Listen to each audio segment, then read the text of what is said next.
there's also a bond. Just as a quick skinny of what a bond is and how it's different from a stock is, let's use the same example of a company like Apple. A company like Apple, what they can do is they can issue a bond, and what a bond is it is someone loaning a company money and getting interest on the as payment for loaning that company money. So, for example, Apple needs $100,000 to go and you know apply towards a factory they're doing to make iPhones, whatever. So they'll issue a bond for 100 grand.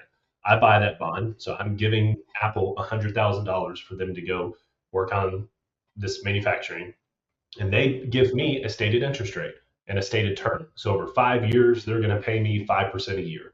So Apple's thinking, okay, I can get 100 grand now, and I can just have to pay this investor 5%, $5,000 a year for the next 5 years. And then at the end of the bond term, 5 years later, I just got to give him their money back. He gets his $100,000 back. That is essentially what a bond is. History shows that there's not as much volatility as stocks prices. Bonds can move. I can go halfway through that. I can go sell it to somebody because there's a price attached to that bond.